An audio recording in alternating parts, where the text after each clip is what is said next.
Alright, strap in, ladies and gentlemen, because we're about to embark on part 6 of Let's Talk Handhelds, and I'm really excited about this one. The PSP video was cool. It was good. It was a little bit filler, and I almost lumped it in with this one, but I felt like PlayStation Vita deserved a video of itself. And here it is. Just look at that. Look at that beautiful, rugged, sexy case that it's in. Oh man, that is just built tough. You could stop a bullet with that thing. I just love this case alone.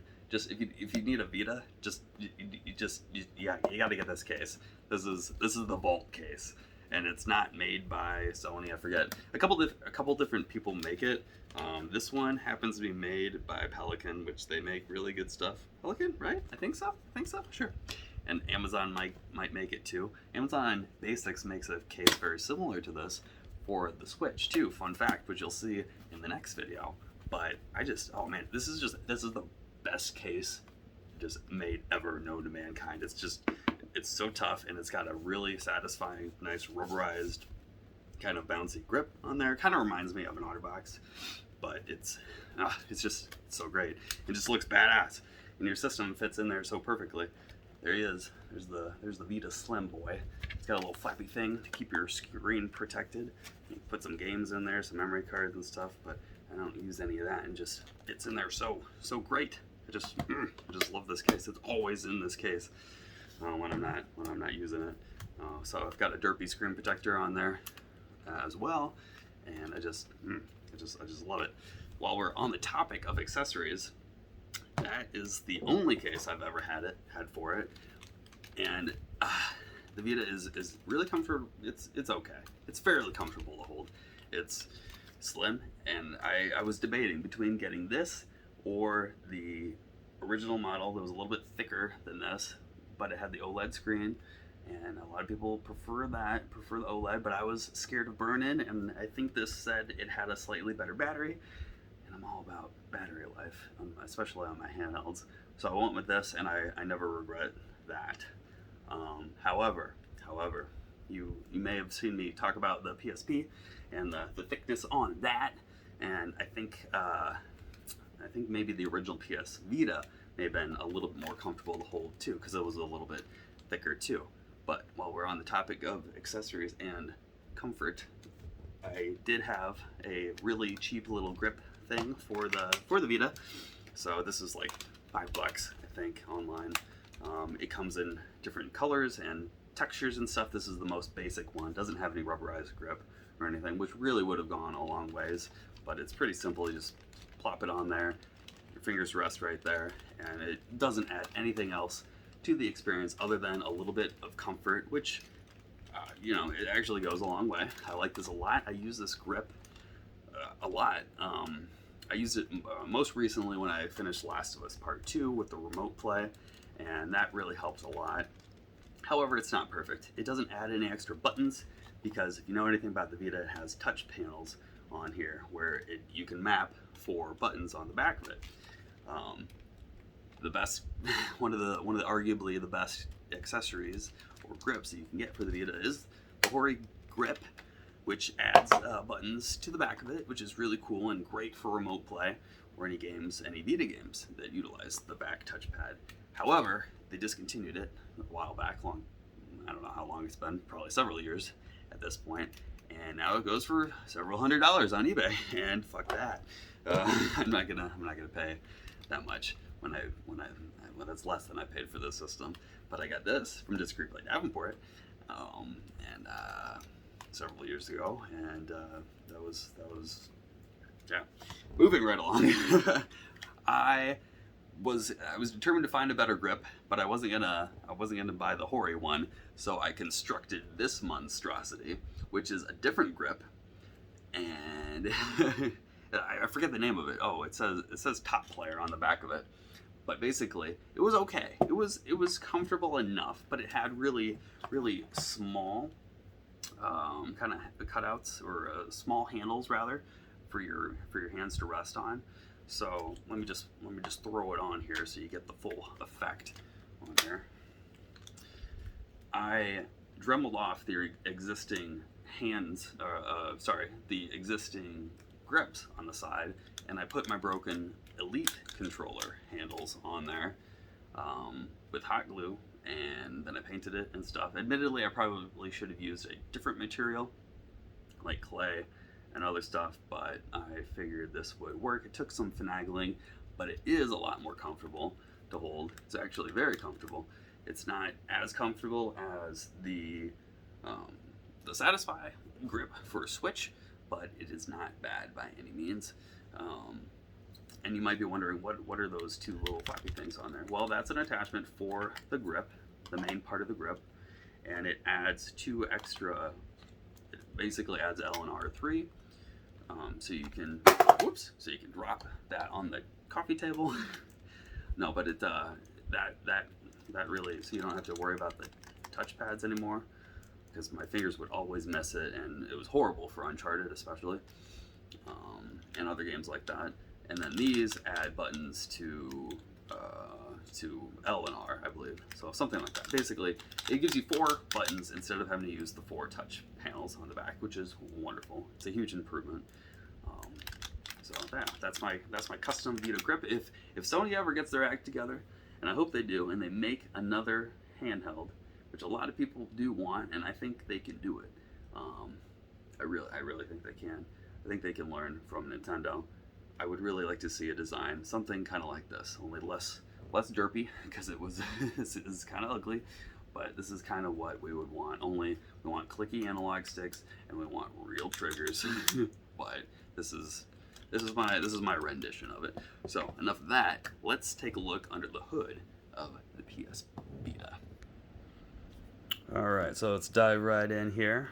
Now this one has been modified. I hacked this thing 2, 3, I don't remember, several times.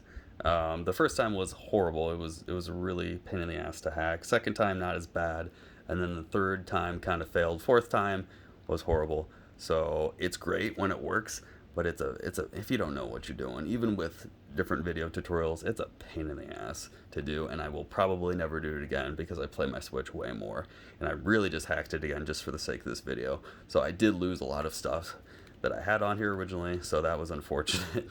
But any hoodle, just kind of organize things. I got junk stuff that you can't delete in there. Probably nothing too exciting. I did, like I said earlier, I do use the PS for remote play quite a bit. It's a shame that the PS3 remote play really doesn't work. I mean, you can do it on a few select titles, but it's really like, what's the freaking point? So there again, Sony, if you take another stab at it, make sure that you did it right. You did it right with the PS4 remote play. That works flawlessly on pretty much all games, so I do appreciate that. Very similar to the PSP, you could put videos and pictures on here. But now we're dipping into the custom firmware and stuff, because I actually don't have any physical games. I'm not going to pop it out right now, but inside here is actually an SD to Vita card, which is a custom game card. It's in the shape of a game card, but it lets you put a micro SD card inside of that and put all your stuff on there. There's 200 gigs in that bad boy, which is really overkill, but YOLO. So Vita Shell, that's kind of the meat and potatoes, the brains of the operation here. Allows all your hacking to take place. PKG, oh baby, that is awesome. It's a free shop for all of your PSP games, your PS1 games, and of course your Vita games. So that's kind of a list down here of all the malicious stuff that you can download and all them goodies. So yeah, it just goes on for days. It's really nice. And it's because of this thing right here. I was like, oh, I'm gonna hack the Switch too. But no, don't do that. You're better than that, Caleb. Hacking is too stressful, and it's not morally. I can't morally justify it. So, but the Vita was dead already. So I could live with myself with that. Anyway, auto plugin doesn't really work too well for me. It crashes a lot, even though there's 2 versions of it. It just lets you boot up custom little things. Like you'll notice it says 90% right here of the battery natively. The Vita doesn't tell you that. It gives you just you kind of got to guess based on the physical battery indicator right there, what percentage it's at. So it adds just little tweaks here and there, and you can overclock stuff and play with different things there. but I don't really care too much about that. Same with homebrew. You can do different things with the PSP and the Vita homebrew. A Retro Arch I really didn't use because it's just so similar to Adrenaline, which recreates the PSP emulation. So you can do everything that the PSP does, which is really cool. I will go into We'll jump into that real quick, even though you saw a lot of it already if you watched my PSP video. But it does boot up fairly quickly, about the same speed as the native PSP. Just give it a moment. There's our familiar background with Aloy on it. And it says it's got 40 gigs of space, which is a lot bigger than what we had on the PSP. And I've added a few more games on here. We got Iron Man 2. You got Aragorn's Quest, which is very different than the console version, so I was kind of bummed out about that. There's my lovely Dante's Inferno that you guys know I'm passionate about. I just love that game so much. I've tried to get into Silent Hill. I've played a little bit of just about all of them, and I just love Resident Evil so much. I just can't quite do Silent Hill for whatever reason.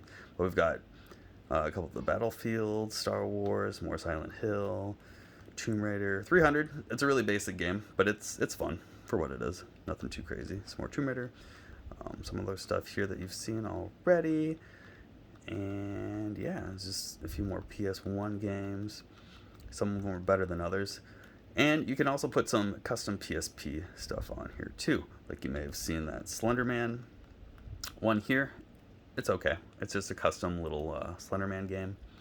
This one was really cool. This is like a Halo game, and I believe it may have had online support at one point, but I've only played with bots, and it feels almost like a real Halo game. It's pretty crazy playing that on a system like this. It's pretty cool. There's Resident Evil again, our emulations, some more PS1 games. It just goes on for days. I did really like the first Nightmare Creatures on PS1. This one's kind of rare. The Heart of Darkness. Yeah, and even though the Vita is more powerful, I think maybe I could get Mario to run, but past that, I couldn't really do much other than that. But I feel like just about anything will run Mario on 64. This one was really great. I feel like this is kind of a hidden gem. It's Apocalypse, and it's got Bruce Willis in it. I believe I played this solely on the Vita as well. And it's the only game that Bruce Willis really voice acted in it. You play as him, fighting enemies and stuff, aliens, and it's a good time. So I definitely recommend that game. It's a lot of fun. The operating system's a lot faster than navigating the PSP as well, so that's kind of nice. We got a Genesis emulator right there. If you want to jump right into Genesis there, which I never used that. Hallway, that's a recreation of the Silent Hill game that was canceled. It's okay, but I don't know if I'm missing something, but it doesn't really do anything. You're literally just going through the hallway, kind of checking out stuff, but there's no horror elements into it. This Tokyo Jungle doesn't want to work. That was a PS mini game. Now we're getting into some of the games that I downloaded. Like I said, I lost some of these, but I re-downloaded some of them again just to kind of see where my tastes were in the PSP. Tricky Towers, played that on console. That was very frustrating, but it's still special, near and dear to my heart. Super Star Wars, that was just a port of the Super Nintendo game. This game is a dick. Axiom Verge is really cool. Really looking forward to the second one of that. Uncharted is cool. I encountered some drift. I don't know if it's because I had it downloaded illegally or what, but yeah, that was really hard dealing with the drift when I was playing that. Solid game though. Definitely recommend it. All these games are pretty decent, especially the Call of Duty one. I played that. I beat that, and it was really good.